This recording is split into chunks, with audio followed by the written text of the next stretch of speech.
The studio hums with restless energy before the moment even explodes. Bright white lights flood the stage, reflecting off the polished desk as cameras glide smoothly on rails, hunting reactions. The audience is packed shoulder to shoulder, some leaning forward, others whispering as if they sense something is coming. Applause fades unevenly, leaving behind an uneasy murmur that hangs in the air. Producers pace behind the cameras, eyes glued to monitors, fingers hovering over switches. Every mic is live, every breath is amplified. The talk show's familiar rhythm feels off tonight, too sharp, too tight. Laughter doesn't land where it usually does. The atmosphere is electric but brittle, like glass under pressure. A single wrong word could shatter it. Camera angles tighten, cutting faster than usual, bouncing between faces. The hosts shift in their seats. The audience senses the tension rising, a collective instinct telling them this isn't just banter anymore. This isn't playful disagreement. Something personal has entered the room, and once that happens on live television, there's no pause button. The pressure is unbearable, and everyone feels it. Blake Shelton sits upright, broad shoulders squared, expression calm but locked tight. He isn't loud by nature, and that's what makes him dangerous when pushed. His eyes stay focused, unblinking, jaw set hard as stone. He carries himself with the quiet confidence of someone who knows exactly who he is and where he comes from. Disrespect doesn't bounce off him. It sinks in, settles, and waits. Across from him, Joy Behar leans back comfortably, lips curled in a knowing half-smile. She thrives in tension, feeds on reaction. Her tone is sharp, polished by years of delivering barbs wrapped as humor. To her, words are tools, and she trusts her wit to protect her. She believes laughter is a shield, that framing insults as jokes gives her immunity. The contrast between them is striking. Blake grounded and controlled, Joy animated and dismissive. Two worlds colliding under studio lights. Neither intends to back down. One feels mocked, the other feels untouchable. And the audience is about to witness what happens when confidence meets a line that shouldn't have been crossed. Blake's voice cuts through the studio like a snapped wire. No introduction, no warm-up. The words land heavy, unexpected, silencing the faint laughter still lingering in the room. Joy blinks, caught mid-smirk. The audience freezes, unsure whether to laugh or brace themselves. Blake leans forward slightly, elbows near the desk, eyes locked on her. His tone isn't raised. That's what makes it unsettling. Cameras instantly tighten their focus, sensing the shift. Joy lets out a short chuckle, instinctive, defensive. "Oh, come on," she starts, waving a hand dismissively. Blake doesn't move, doesn't blink. The tension spikes immediately, like a live wire suddenly exposed. Audience members glance at each other, sensing this isn't scripted friction. The room feels smaller, quieter, heavier. Producers hold their breath. This is the moment when everything changes, the second when playful debate turns personal confrontation. There's no way to rewind it now. Blake's words hang in the air, demanding a response, daring anyone to pretend this is still harmless television banter. Joy leans forward, cutting in fast. "Relax, it's comedy," she says, voice light, almost playful. Blake interrupts her mid-sentence. "No, it's not." His chair creaks as he shifts, knuckles whitening against the desk. Their voices overlap, neither willing to yield ground. Joy raises her eyebrows, smirking. "You're being a little sensitive." A ripple of uneasy laughter rolls through the audience, then dies quickly. Blake's tone sharpens. "Don't tell me what I'm being." His words come quicker now, more pointed. Joy gestures with both hands, talking over him, trying to regain control of the room. Blake leans in closer, closing the distance, his presence suddenly dominating the space. The hosts beside them shift uncomfortably, eyes darting between faces.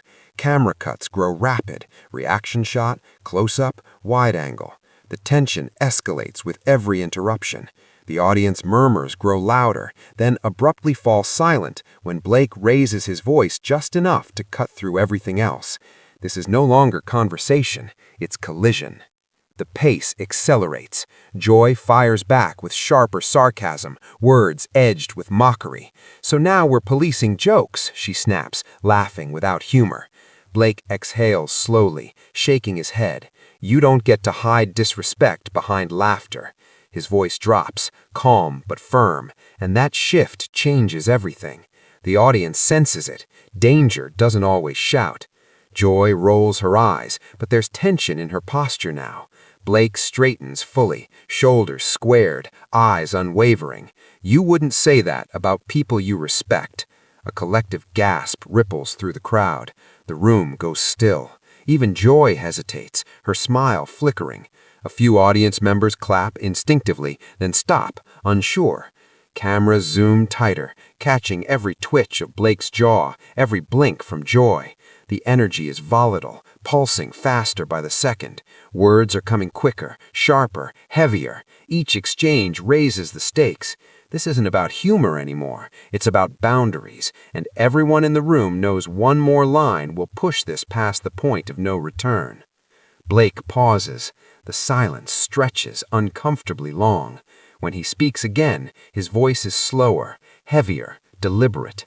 "You can laugh at people," he says, eyes locked on Joy, "or you can respect them, but you don't get to do both and call it kindness." The words land like a hammer. No one moves. No one laughs. The audience is frozen, caught between shock and awe. Joy opens her mouth, then closes it, clearly unprepared for the weight of the moment. Even the studio seems to hold its breath. Blake doesn't raise his voice. He doesn't gesture. He doesn't need to. That single line reframes everything that came before it. The cameras linger, knowing they've captured a clip that will be replayed endlessly. The energy in the room shifts from chaotic to heavy, almost solemn. This is the point of no return. Everyone knows it. Blake has said what needed to be said, and now nothing left can soften it. Without another word, Blake pushes his chair back and stands. The scrape of metal against the floor echoes loudly in the silent studio. Heads snap up, cameras scramble to adjust. He doesn't look at Joy, doesn't glance at the audience. His face is set, controlled, final. Blake turns and walks off the stage with long, decisive strides. No hesitation, no explanation. The audience erupts into confused reactions, gasps, scattered claps, stunned whispers. One host half stands, unsure whether to stop him. He keeps going. The curtain parts, and Blake disappears from view. The moment hits like a shock wave. This isn't a theatrical walk-off. This is a line drawn in real time. The cameras linger on the empty chair he left behind, a powerful visual of absence. Producers shout quietly off camera. The tension peaks here, raw, unresolved, undeniable. Blake is gone, and the weight of that decision hangs thick in the air. Joy sits frozen for a beat, then forces a short laugh that falls flat. "Well, that escalated," she says, attempting humor. It doesn't land. The other hosts avoid eye contact, visibly uncomfortable. One clears their throat, another shuffles papers unnecessarily. The audience murmurs loudly now, some clapping, others shaking their heads. Cameras cut to crowd reactions, wide eyes, hands over mouths, whispered commentary. Joy shifts in her seat, posture suddenly defensive. "I mean, it was a joke," she adds, less confident this time. The energy in the studio is chaotic, unbalanced. The easy rhythm of the show is gone. Producers rush to regain control, signaling breaks that don't come fast enough. Everyone knows they've just witnessed something unscripted and irreversible. The atmosphere is thick with disbelief. Blake's absence is louder than any argument. The show continues, but something essential has cracked, and no one is sure how to move forward from it. Later, as the cameras pull back and the segment winds down, Joy speaks more softly, almost to herself. "People are too serious these days," she says, attempting humor. It sounds thinner now. She shrugs, forcing a smile, but her eyes betray doubt. "Comedy's supposed to push buttons." A pause. She exhales.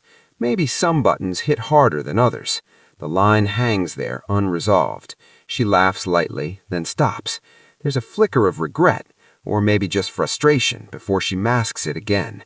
You can't please everyone, she adds, defensively. The audience listens, divided. Some nod, others remain stone-faced. Joy's words come shorter now, sharper, as if she's trying to convince herself as much as anyone else.